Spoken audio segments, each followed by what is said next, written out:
गांव के उस किनारे पर जहां गली छोटी और घर टपकते छप्पर वाले थे, वहीं रहती थी गुड़िया।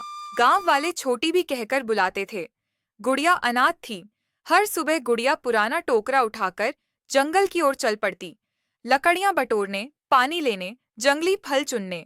एक सुबह गुड़िया ने जंगल की वो पगडंडी ली जहां छोटी छोटी घास के गुच्छे और जंगली ककड़ी पनपती थी। वो एक बड़े पेड़ के नीचे बैठकर लकड़ी बटोर रही थी।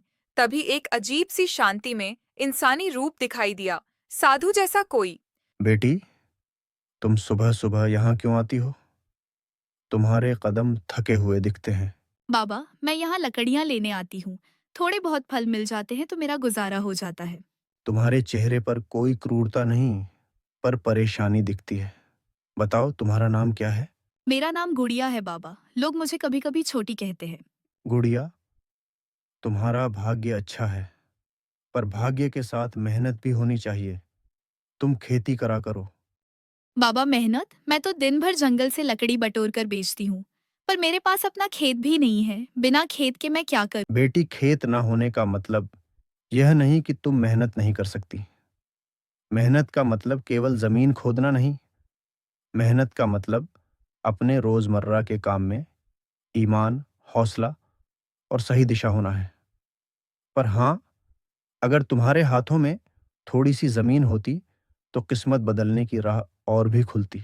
पर मेरे पास जमीन नहीं है बाबा। गांव के लोग कहते हैं कि हमारे घर ने कुछ भी नहीं छोड़ा। मैं कहाँ से जमीन लाऊं? कभी कभी किस्मत छोटे छोटे दरवाजों से आती है। मैं तुम्हें एक बात बताऊं, अगर तुम सचमुच मेहनत करोगी और मन से करोगी तो तुम्हें संकेत मिलेंगे। मैं आधा अधूरा उत्तर नहीं दूंगा, पर एक राह दिखा दूं। बताइए क्या करूं?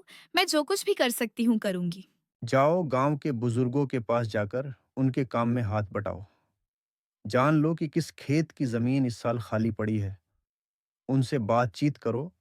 जो किसान अपनी फसल से व्याकुल है, उसके पास जाओ और उनकी मदद करो।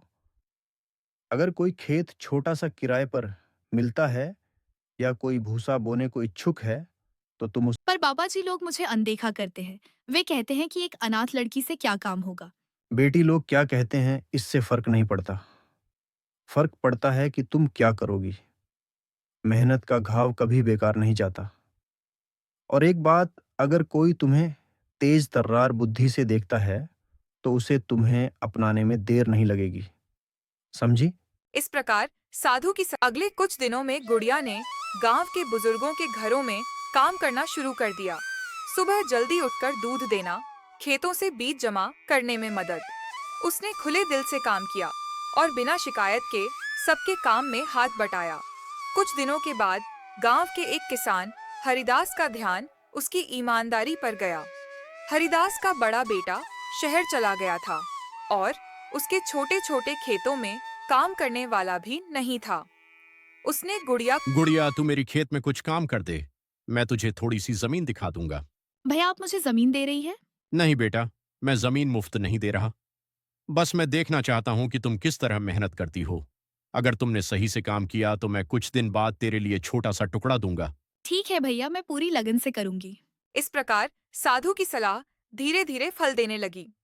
गुड़िया को जंगल में मिलने वाला साधु एक मार्गदर्शक बन गया। पर सबसे बड़ा परिवर्तन उसकी अपनी मेहनत और उसके व्यवहार में था। वो न केवल लकड़ी बटोरती बल्कि खेतों का काम सीखने लगी।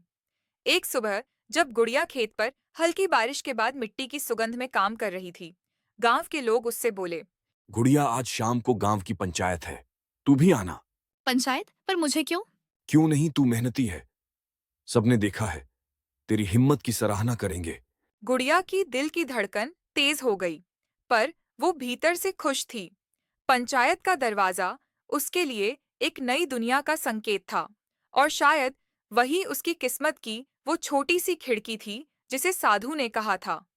पंचायत के बीच में हरिदास ने सबको बताया। इस लड़की ने खेत में मेहनत दिखाई है। मैं चाहूंगा कि उसे थोड़ी सी जिम्मेदारी दी जाए।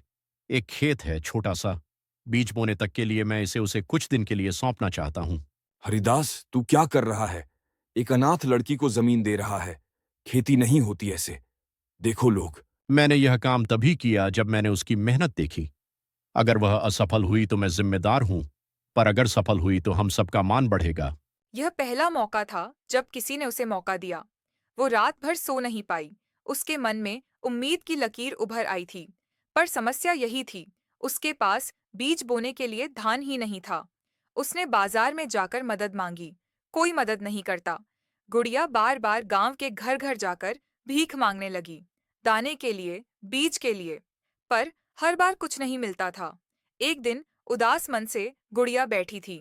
उसके पास एक बूढ़ा किसान आकर बैठा। बेटी क्यों उदास हो? मुझे धान के बीज चाहिए पर किसी ने नहीं दिए। बिना बीज के मेरे खेत में क्या बोऊं? गुड़िया, क्या तू अपने लिए कुछ बनाना चाहती है?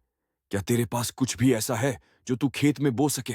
मेरे पास कुछ नहीं, बस घर में बचा हुआ थोड़ा सा भूसा है। पर भूसा से धान कैसे उगेंगे? बहुत लोग कहते हैं कि भूसा बोने से कुछ नहीं होगा, पर खेत का राज केवल बीज नहीं, देखभाल और लगन भी है।